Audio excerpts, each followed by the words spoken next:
gave it a nice clean look. Yeah. And then I put on. Oh, this is the sibling. So because I wanted to show off the clip and bar. So if people want to understand clip and bar, this is a great place to stop. Okay. Yeah. So if you zoom in and you look at the frame that's underneath that, it's all of those robot arms and boy, more modern and recent clip elements that accept a bar at the end of them. There's a lot of Star Wars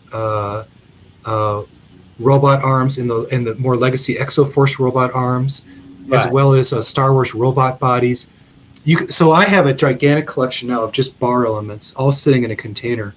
And what I like about it is it's a type of building that is buried within the Lego system, where if you start to put all this stuff together in this way, you can see that I can do a lot of compound angles that are normally not allowed within Lego. So you're really freed up from the 90-degree system that's kind of enforced on you. Right. And it's sort of like, I'd call it like a miniature version of Technic. So if you think of Technic, you really are constrained still to like certain angles and certain hard degrees and 90 degrees of pins. But by putting those clip and bars in, you really have the freedom to put like Buckminster, buckyball spheres and other really wild stuff together with just these really crazy angles.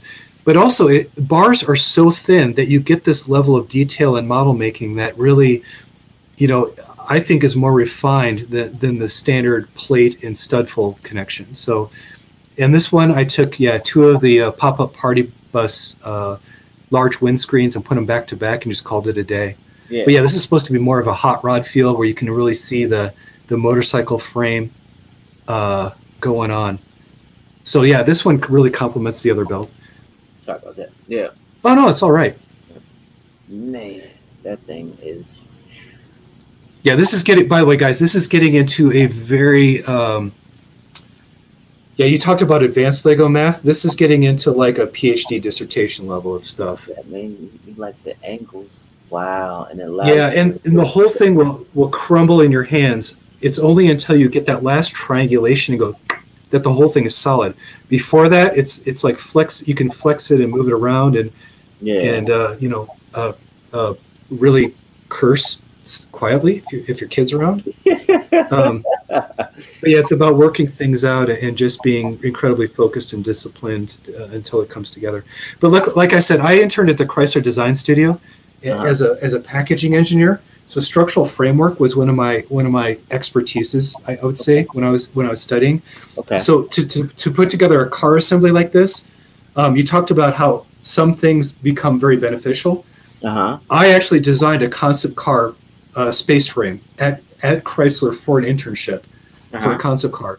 And so when I put this together, I had spent a whole summer doing it on a Jeep, so in a Dodge truck. So I knew fundamentally what the linkage arms and suspension and all of that geometry was supposed to work out as. I was a packaging engineer. So that directly contributed to me putting this together very quickly, relatively quickly, and then getting it together and having a completed model. Whereas if you had no concept of motorcycle space frames or weren't familiar with like NASCAR or Formula One type bodywork, you'd be sitting here for a while trying to figure this out. Wow. Yeah. Man, that's this is the Colorado state flag. Okay. But I wanted to point out that if you look at the center of the yellow circle that kind of is above the C, the C and that yellow circle use what's called the magic circle technique. I didn't come up with it, but if anybody wants a really cool technique under their belt to how to build a circle that can grow infinitely, you're taking the 45-degree slope pieces and you're what's the word, tessellate, but you're alternating them. You're alternating them into wedges, and those 8 wedges come together and then form a circle that you can then cap off. And as you see, I'm going from you start from 1 stud of width to 2 studs of width to 3 to 4 to 5 to 6 and so on and so forth. Right. Yeah. So what I did, and if you ever go into the album for this, the reverse side is the person who originally invented this used like 11 bajillion trillion like clippy weird techniques to get theirs to hold together. Mhm. I simplified it into Technic pins where you just put in maybe 16 Technic lift arms and it holds together and you're done and you move on. So I was able to simplify. So kind of like with the iceberg ring, Right. I saw how they solved this, the formation. What I did is I simplified and did the math on the structure on the back end. Okay. Okay. Yeah. Yo, man. Oh, wow. Okay, yeah. This So- is your masterpiece, right? Yeah, this is the Prosperity. So the model behind me is the next version of that upper piece of that spaceship, okay? Uh-huh. So this is the first version of the Prosperity where I've got the top dome solved. It's leading into a body. That body then has 4 Star Trek looking nacelles. Uh-huh. And then there's that, yeah. So this is where I was getting into this part of my life where I looked at my chrysalis Uh-huh. and I said, can I take that scout ship and make the mothership, the flagship of the fleet, out of Technic? Okay. So this is me challenging myself to learn Technic structural engineering. Mm-hmm. And yes, I got it as far as the Technic frame. I wasn't able to surface it or skin it or sticker it. Right. But I was able to get a little bit of detail on there.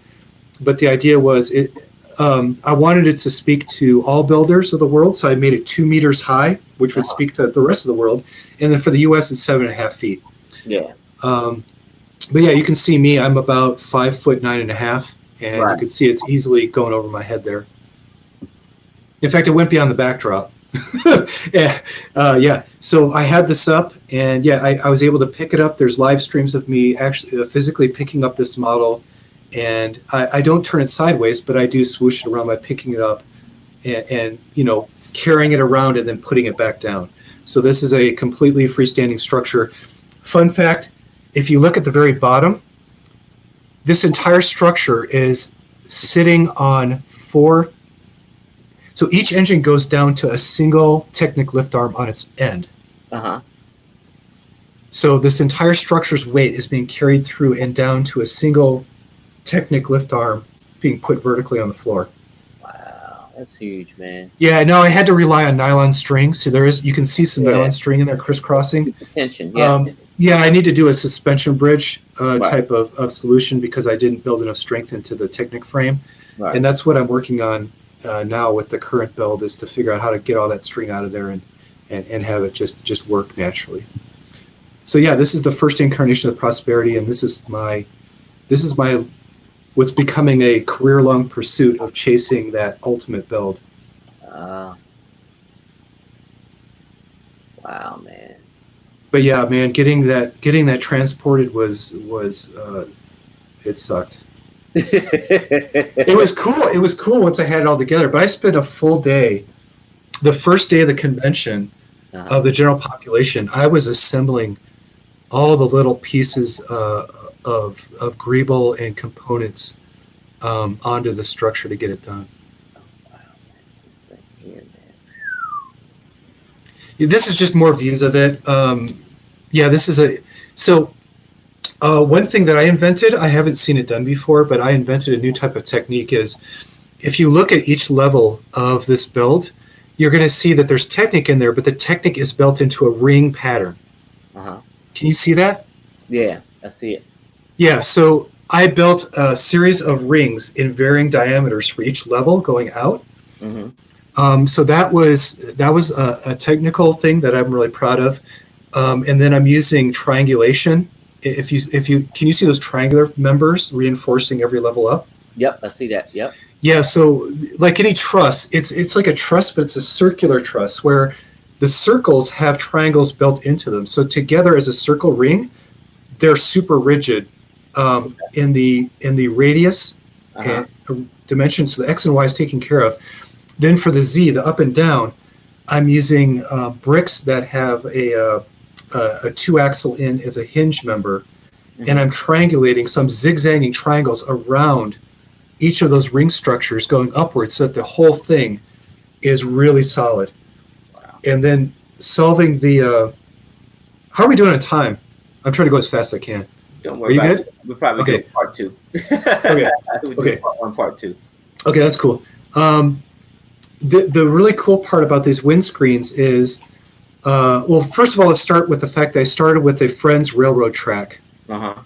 Okay, so that light blue thing in there, that is an entire circle of friend's railroad track. And what I did is I turned one of them upside down, Okay. and then I used the brackets to lock them together with plates around the entire diameter. So now I have a perfect circle, right? So I said, okay, if I'm going to build something circular, I need to start with a known perfect circle, which is Lego system.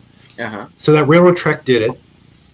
And then I realized when I was building it that if I wanted to build this windscreen to where it would line up perfectly all the way up the entire cone, I had to basically have quarters of it. So the bottom one, I believe, is,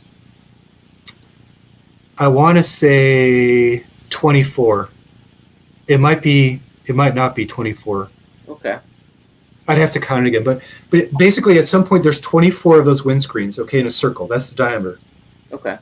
So if I want it to be clean, I have to subtract 4 from that, or 1 from each quarter, and I have to go to 20. Mm-hmm. And then from 20, subtract 4, 16, 16 to 12, 12. Then I jumped straight to 6 because I wanted to get the dome kind of having a dome top. Okay. But working out that stupid, like, oh, it's 24 to 20 to 16, and then lining, counting down. Yeah. yeah. And if you look at the windscreens at this angle, there is a perfect line of windscreens going from the bottom, zipping straight to the top. Straight to the top. And that's how that 24, 20, whatever math works out. If you think about subtracting one windscreen at each gauge of the narrowness. The whole pattern. Yeah. Yeah, but in order to get, so the windscreen set the diameter, and then I had to build a Technic ring that matched that diameter, and then to get everything pinned down, because I'm pinning into those Technic openings under each of those windscreens, was a real beast. I would like to say there's a bit of scale that happens too. Once you start building at this scale, there's problems you run into as a builder, which is there's a supply chain problem. So yeah, they didn't make these windscreens are no longer made. Okay, they're retired. Oh, wow. And when I went to Bricklink, the amount of windscreens that are in this model, I bought a third of the world's volume of this windscreen. And you probably paid a pretty penny too, because being that it was rare, like like retired. Well, no. So I bought out any of the batches of 6 or more from the entire world, and now the price is very high because I actually changed the entire Bricklink marketplace price on this element because I had to buy so many. Wow. So I basically blew out the U.S., then I blew out Canada, and then I went across Europe and finally went to, I think it was Asia. Was the last part I started to source from. But yeah, there's lots of this out there, but sorry, there are lots for sale of this, but there are not lots left in the world because of this build.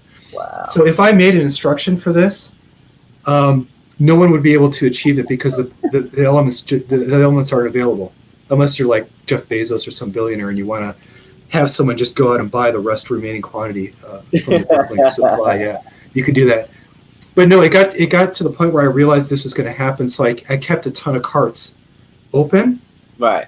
And then I purchased them all in one day and took out like the remainder of the quantity that I needed to finish this build. But yeah, there was a real supply chain problem. It's the same with the Technic panels that are built into this.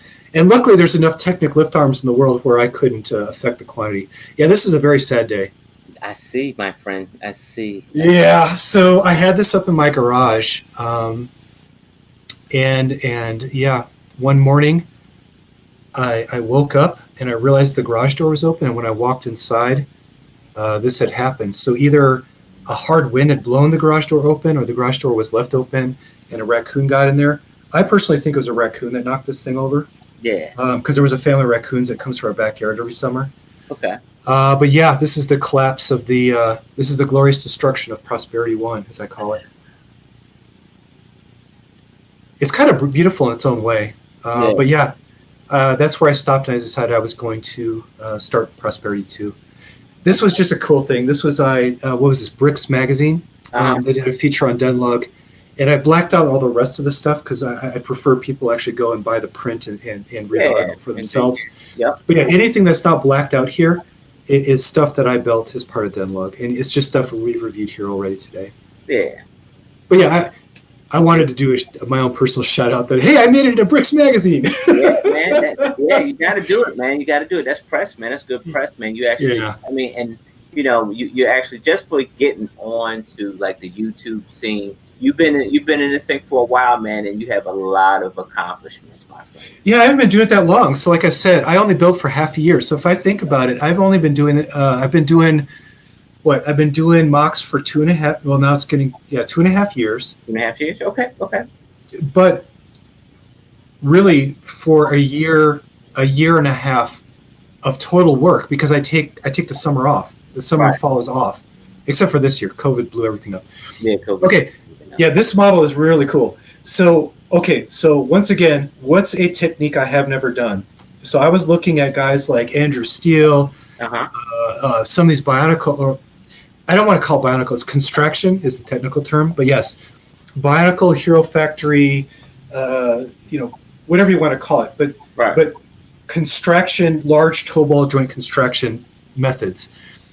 I had never done it before. I figured I'm going to try this thing out because people are coming together with some crazy stuff. And once again, I looked at the Blacktron Dragon and I said, what if I did a Blacktron Dragon, but with what I've learned so far and scaled it up to that new Moto scale, okay? Right. Mm-hmm. So yeah, this is my version of the next iteration of a Blacktron Dragon.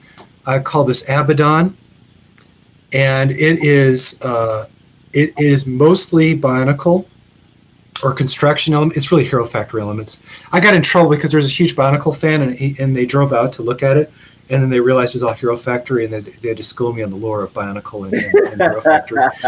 But yeah, I got schooled hard by a 20-something who was really into Bionicle back in the day. But yeah, I went to Bricks and minifigures. There's 2 of them in my area.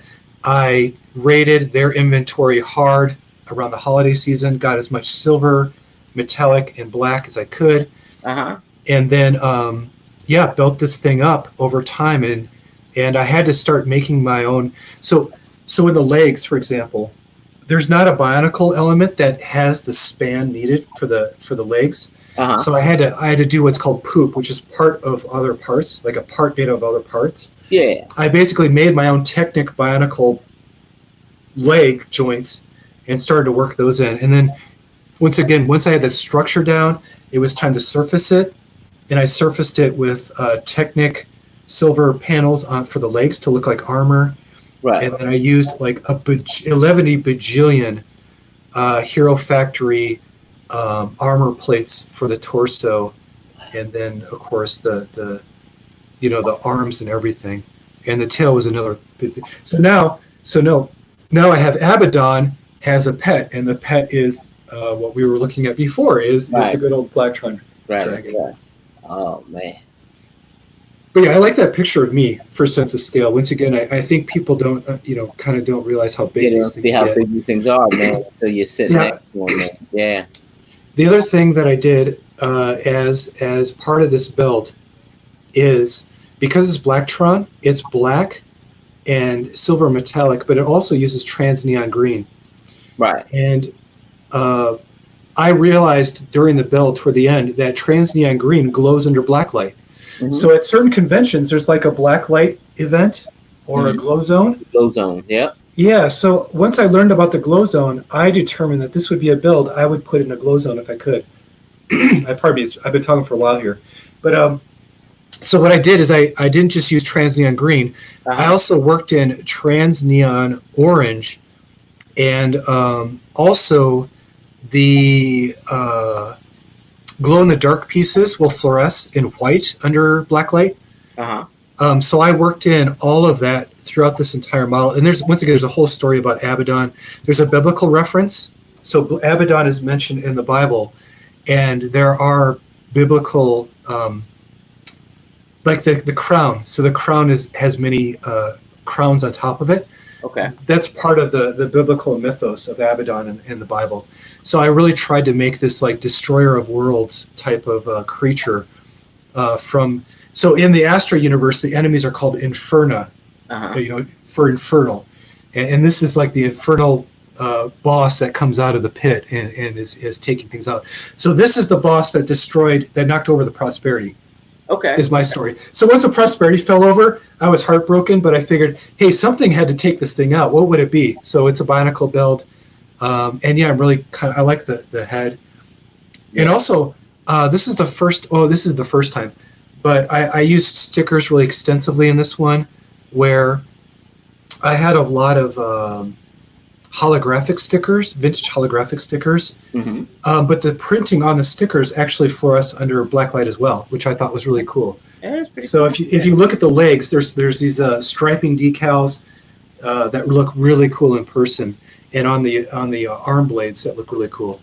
And once again, there are about, I'd say, 8 pieces which are spray painted, but I will leave it up to the audience to try to find them. Good luck. Right. Or if you're part of the Pink Bucket Nation, I told you already in a stream, but you have to go back and watch again. Hey, man, we got people that cut base plates and stuff like that, so I think you're fine. Yeah. Well, like I said, I've only made my own. You're fine. And stop there. But yeah, this is how it looks under just black light only at a convention. Yeah, you definitely win a glow zone. So yeah, if you were interested in a glow zone and kind of what it would look like, it's hard. The cameras never really pick up on the glow very well, and it's not the same as seeing it in person. It really is a cool look. Wow. Yeah, even the shield and everything. Yeah, so that was my last like wicked huge big multi-month effort thing. This was, I call it the Glasswing Glider. So at some point there was a show called Lego Masters. You might be familiar with it. Right. It was in the U.S. Mm-hmm. And I stopped and I went like, okay, so I'm looking at these guys and they only have 15 hours to pull this stuff off, or 11 hours, or 8 hours, or 6 hours, right? There's a significant time crunch. And just for the heck of it, I was like, what would it be like to try to knock out a model in under 8 hours? Yeah. So this was a spaceship I put together using all of the techniques I've learned over time, but trying to do it as fast as I possibly could and timing myself as I went along. Right. So the engines in the middle took way too long to ever be used on a competition show like that because, clip and bar is just intricate stuff. Yeah. But the body work, the wings, the tail, the base, the front end capsule, mm-hmm. and just the look and feel of it is very much, me with a couple of stickers thrown on. It just fit very well, and it's a decent size scale too. Yeah. But yeah, I was really learning like what would work and what wouldn't work as far as being under a time crunch, and it just fits nicely into Astra Universe. So now I've got another spaceship that I can put on display at some point in time. But like I said, I smashed this thing out in a week. In a week? Oh, okay. Yeah, or no, it was 5 days. It was like, it's in the description. Basically, it was like very, very fast. Right. Okay. Oh, this was a fun little 1 day build I put together. It was part of the Tricky Bricks, one of their build challenges. Yeah, the build. It was like, they had like build a fantasy scene. It was like, was it fantasy or it was something like along those lines? But I just made a little motorcycle thingy. Yeah. And I just tried to do as much NPU into a small build as I possibly could. So like if you looked really closely, you're going to see like whips being used as brake lines going into some discs there. I've got like a stormtrooper shoulder blade being used for the very far back element. Okay. Just a lot of snout work leading into Technic, leading into whatever. A couple surfboards are on the side there in the blue. Yeah, to break up. It look good. Man. Yeah, to break it up a little bit. Yeah. Just a really super fun kind of a couple of. Oh, I built this on Facebook Live. I think it took me maybe 3.5 hours to get that motorcycle most of the way down, and then I touched it up a little bit the next day. I see you using all your techniques right there, like the the clip and bar pieces that feed it. Absolutely, yeah. The seat element was definitely built around a clip and bar type body frame, and then leading out to some structure build. And then, oh, I forgot to mention this until now. I like to work in a vintage piece into each build, and I never tell people what it is. But in this case, it's the dragon. The dragon is a vintage piece. It is. It is. Yeah. Oh, yeah, another one, a little one-off is I call these palette cleansers. These are little builds I do in between big efforts. Right. But yeah, I think I knocked this thing out of one day. 1 day. Okay. Another 1 day build. It was like a playground or basement thing. I forget. But yeah, that model is sitting. These models, by the way, all the recent models are sitting around me on tables and stuff around me. But the camera never captures them. They're not in the back, but I like to have them out just to reflect on kind of what I've done recently. But yeah, once again, using using feathered magical wing elements to finish off an engine pod, which is a simplified clip and bar build, and then having large trans blue canopies over a fairly clean snot and slopes on top built structure. And throw a little bit of that whimsical magical stuff on the end with the little curly cues and gold and little shout, little things like that. And of course putting a classic space fig in there because that's the classic element, the vintage shout out in that one. Okay. Yeah. I dig it, man. It's real mythical, Oh, remember when Tensegrity was all the thing? Yeah. This was the thing, man. So this is my Tensegrity sculpture. Okay. Yeah, this one is fun. So I won't get into the sculpture and the Tensegrity. Everybody, I think, is if you want to look at that and figure it out, you can go look it up. But I will say the storytelling part for me was the bigger part. Okay. So I wanted this is called the Founders. So the idea is there's this marble sculpture that's sitting on an airless void, and no one knows who made it or who they were. Okay. Just that they were there. So if you look at this build, a lot of it is intended to be marble work that's been decayed and broken down, and weathered out. So if you look at the details, for example, I've like Mark Cruikshank does this really well with his dystopian stuff. He'll take what's a concrete block, and then he'll potentially have notches and bricks, angled bricks, to look like stuff has been damaged and knocked out of the column. Tip it away. Yep. Yeah. So that's what I've done here. Is I've taken the marble facade parts of it that are supposed to be very structural, and I've weathered them out to literally like a 1x8 plate. It's like carrying the entire weight of an arm, to kind of show that I've really pushed the limits as far as like the structural integrity of this thing. They talk about like how strong is your model. This is a photo level model. If I take this to show, I have to craggle it because. Seriously, if I did that much wind would make it fall over. Oh yeah. It's like every. But from a storytelling perspective, I was trying to honor Lego. If you looked at the figures in that sculpture, it had the original moon astronauts from the moon lander from I think it was like way before figs even came out. Okay. And then on one hand, it's got the first fig, which didn't have the arms or anything. It was just like the police cap and fire guy.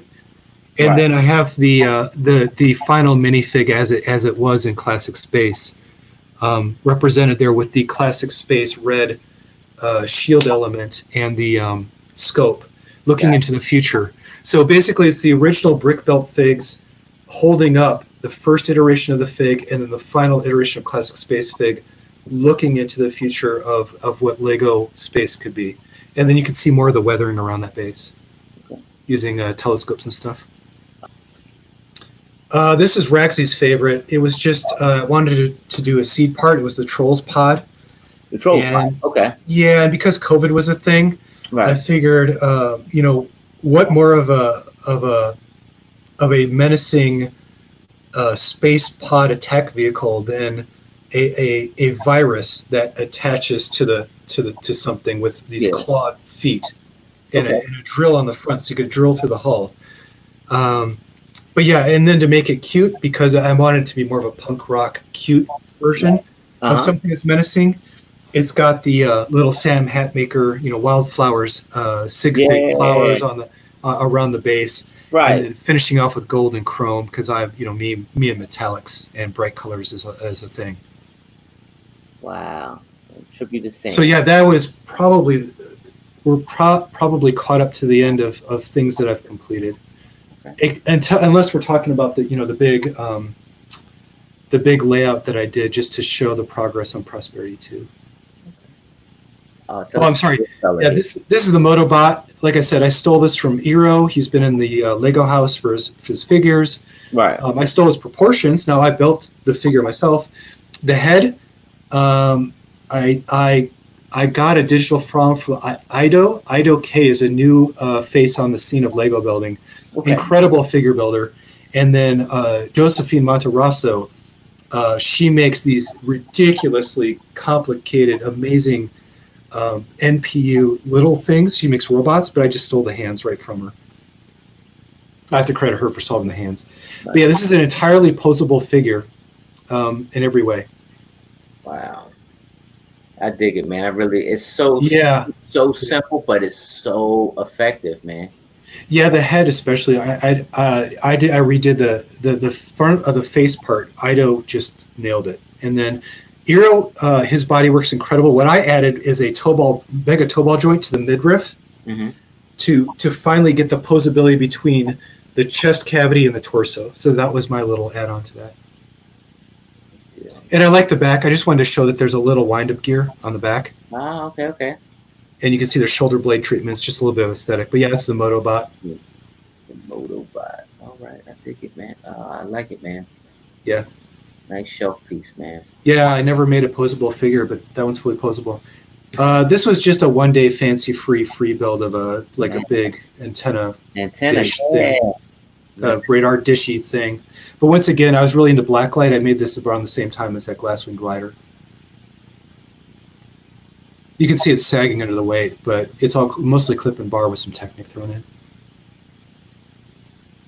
And that's once again, I mean, someone called me the master of clip and bar. I don't know if that's accurate, but yeah, I'm really into that. Just using clip and bar elements to get these really crazy structures.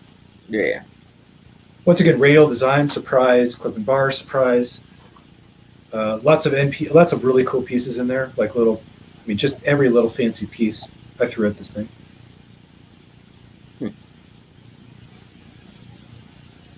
There's a front view. Nice. Yeah. Vintage pieces are in there. I'm not going to give them away, but if you have a keen eye and you like holographic stickers, you'll find them. Vintage pieces, huh? Gee, what is this, iceberg? What is this problem? A problem I could not solve, man. I couldn't. No. If you look at the title, I call it the iceberg ring. So yeah, our collaboration together, where you put together this cheese slope with the columns, the 2x2 column bricks, and what a great look. So yeah, I just had to sit down for I think it took me a couple of tries. It was maybe an hour before I got the first section done, and then I knew it was going to work. Okay. Yeah, man. But no, not easy to assemble. This is like a 7 out of 10 of technical construction difficulty. Yeah, I could not figure it out, man. I had them all. I had a vision of having it in the circle, but I just couldn't. It just wasn't like alone. It just wasn't sticking together, man. No, and really clip and bar was immediately where my head went. When those octagonal pieces that are in there, that's something I use all the time. I'm really used to using it. Yeah. And then it was just a matter of finding the right robot clips, and to get the right lightsaber and then umbrella stand, the 4L and the 6L lengths. Right, to grip it from each end. And then, of course, you want to work in octagons because Lego. Making a hexagon would have been a nightmare. Yeah, man, this is a technique that I definitely learned, man. You definitely taught me. You taught me something new, man. Yeah. So once you start thinking about clip and bar, I mean, I've seen one Lego set come out this year that actually had a clip and bar technique built into it. So I think maybe Lego designers are starting to warm up to this kind of system within a system of building. Right. But yeah, it is not something I've seen very often. I know one other builder very well that uses this type of construction. And then I've like online known, maybe 2 or 3 others that have used it sparingly. Wow. Man. But yeah, it's a really cool way to get a lot of detail in your model. And there you go. That's the thing behind me. That's the Prosperity, the start of Prosperity 2, yeah, the egg shape. So what I did is for Prosperity version 2, I had this idea of what's simpler than an egg. An egg is a really elegant, beautiful shape. Yeah, it is. And then, so I built out a new bottom, and then I just reused the top part of Prosperity 1, but I reinforced it, like triple reinforced it this time, so it's much stronger. And yeah, having the flying buttresses on there is really crucial. I would also say that an egg seems very simple, but if you ever try to build an egg, it's not easy. It's not easy to make it look good. It's a lot of and fun. yeah, and also by the end of it, having a completely translucent see-through really gives it that Fabergé egg. You know, that kind of that style point.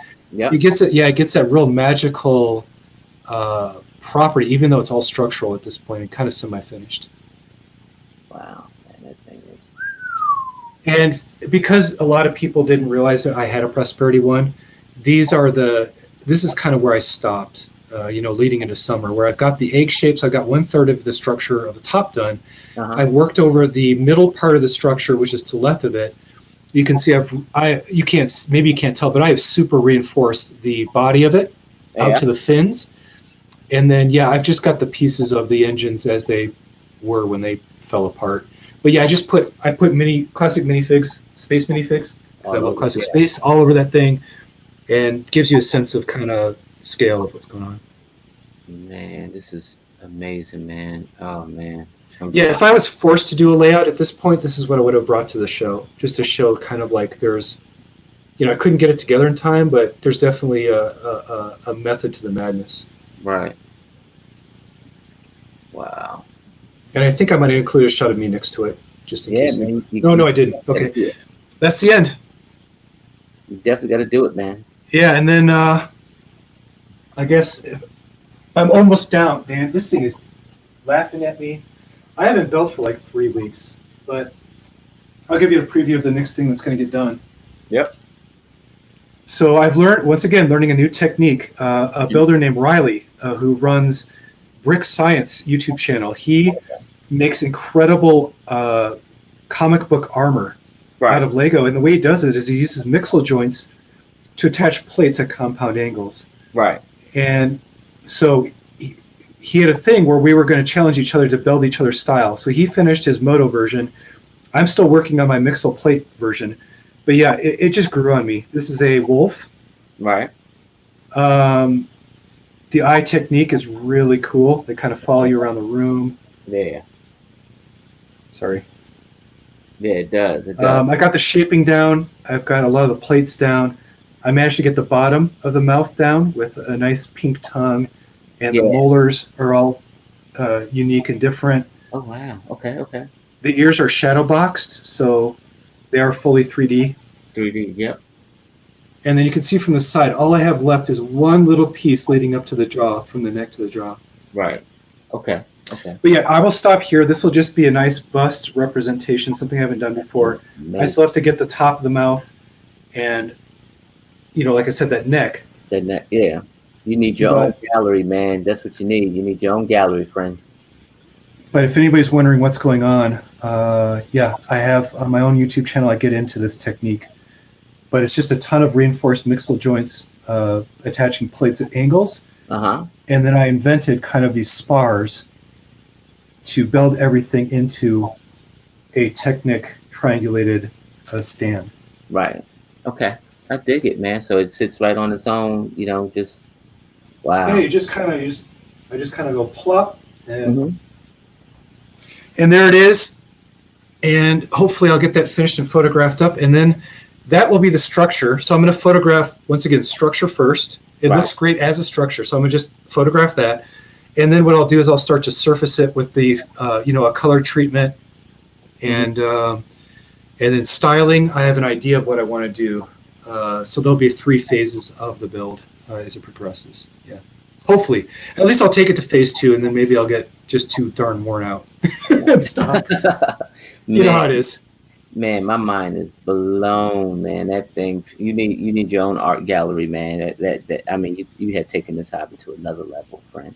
Yeah, I don't know. I know. I mean, we all know Nathan Soya and other people who have art gallery showings. I'm not there, not by any stretch. I'm not like a Paul Hetherington or You're something knocking like on that. the But door, bro. You knocking hard, man. well, yeah, I keep telling myself, I've only been at this, like I said, for 3.5 years. That's a youth in the terms of the Lego community and Right. the AFL community. Yeah. Right. Indeed, my friend. So yeah, hopefully for you and for your audience, some of the stuff I showed, kind of gets up there as far as being tricky. But I just hope that. So there's a hashtag. It's called motivation. Motivation. Okay. Motivation. So hopefully I have motivated you and your audience. Some people say my work is intimidating. That's not what I'm after. I'd prefer to say, hey, yeah, my stuff is really complicated, but if you strip it back and you just look at the ideas of building things in circles, or if you just look at the clips and the bars in a little different light, or maybe you think about those snot bricks and how they're going together, or maybe you say, oh, instead of studs not on top, I can actually put the studs on top and then put plates and slopes on top of that to give these curved surfaces to them. I've noticed like Jake Sadovich, like his pedal car, that's exactly what he's doing. Right. It's just a couple of ideas as I've gone through my building so far, and like I said, every model that I build is a different challenge, and I try to learn something new with it, and then I get a little bit faster and a little bit better with that probability, right? The probability the probability is better when you have more probable outcomes that you can think and kind of run through your mind. Right. Absolutely, man. And how to solve something. Mm-hmm. Man, you gave us a heck of a show tonight. Yeah, I like talking about my stuff and I like showing it off. Yeah. And I really appreciate it. I know we went pretty far over, but it's been a heck of a great time with you. Yeah, man, I appreciate you coming on and sharing, man. Not too many people share their children with us, and each creation you breathe life into, man, and we appreciate sharing, man. Yeah, especially after, I sink 200 to 240 hours into those larger models like the Luna or the SIS shuttle. And this one was 400 easy, and now I'm adding another 200 in. So you think about hundreds of hours of just going through something and trying to make it work. And yeah, hopefully people appreciate the time that goes into them. And I'll answer one question you didn't ask. I never take my models apart after I'm done with them. I don't need it because I'm a collector. No, all of those models are boxed and are in storage and exist to be put on display again after, once you put 120 to 200 plus hours into it, I'm like, this is there's too much of my life and love and sweat into this thing to ever take it apart. Yeah. You're invested in it. So I'm invested. One more question before I let you Sure. off the icebox. Yeah. So what hopes, what legacy, what future with Lego you hope to pass on to your children? I can see it already happening. I could go in the next room and pull some bottles right now and bring them over of what my son's putting together. I'm going to be building as long as he's into it. So I may go through a second dark age, because as a parent, I think it's important that I'm there with my son with his interests. But I do see coming back, if I go into a second dark age because my son is no longer interested in Lego, I would come back to it once he's an adult and kind of leaves the house. I don't see this being something I could ever really let go of at this point. I think it's been, most of my hobbies, I'll work them pretty hard for one season, maybe 6 months, and then they'll kind of wane off. This one, once it stuck with me for 3.5, coming on 4 years, I can tell it's something that I really love, but people really appreciate. And then there's a sense of like you said, the Lego community. It's broader than a community. It's kind of become a culture with me where I have really good close friends that I've made and appreciate. So I hope that my son would